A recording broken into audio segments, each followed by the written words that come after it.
May munting regalo si Tito Soto sa inyo. Pambili ng Dipsy. Yan. Dipsy. Ang ganda naman ng alaga mo, Mary Rose. Tingnan nga. Ano pangalan nito, Mary Rose? Koromi. Mary Rose, nag-aaral ka? Anong year ka na? Anong grade ka na? Anong grade na si Mary Rose? Grade 7. Grade 7? Ilang taong ka na? Ngayon? Po. Ha? Ilang taon na siya? 34 na siya? Huwag ka mahiya, Mary Rose. Ayan, si Mary Rose po ay 34 years old na. Ayan, may alaga siya. Oh. Si Koromi.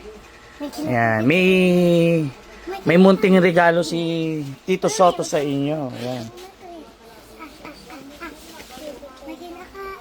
Pambili lang ng munting ano ba? Dipsy. Yan.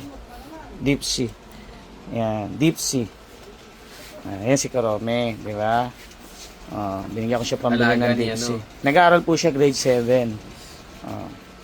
Pero yan, pambili Dipsy. Ito pambili ng mga kailangan niya. Hawakan mo. Ayan. Wow. Dalawa.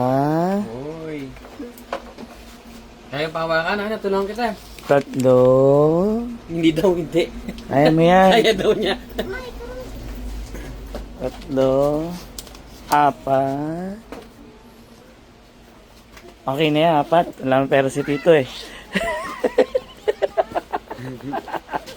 Wala na eh. Oh. Wala na eh. Kaya mo pang hawakan? Ito. Ay, meron pa. Nicole, pa ano nga. Tiyo mo kung magkano pa. Barya. Huwag na yan, Brad. Panggas niyan. Ayan. Asan na yung unggoy mo? Alaga mo na Yung alaga mo, unggoy. May alaga silang unggoy eh. Ito. Dito kami kay Tatay Roelio eh. Ayan o, si Kurumi. Lahat kayo nag-aaral, no? Sige. Para tama-tama. May mga pambili nyo ng gamit yun, no? Ayan o, ang cute-cute niya. Ayan. Hayaan nyo lang siyang hayaan nyo lang siya naglalaro-laro sa labas. Para maano siya. Ano ba tawag doon? Yung masanay siya na nasa labas sa puno. Yan.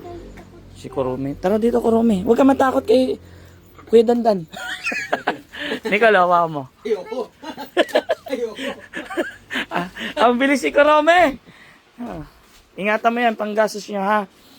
Di ba nag-aaral kayo lahat? Ikaw, anong grade ka na? Grade 4 po. Grade 4, ikaw? Grade 1 po. Ang galing, ganda-ganda, cute-cute. Ikaw? Grade 6 po. Grade 6, ikaw? High school po. Anong grade ka na? 7. Grade 7. Si Kurumi. Ang cute ng yun, no? Ang cute ni Kurumi. Sige na. Ano pa nga, Mary Rose? Uwi na si Tito, ha?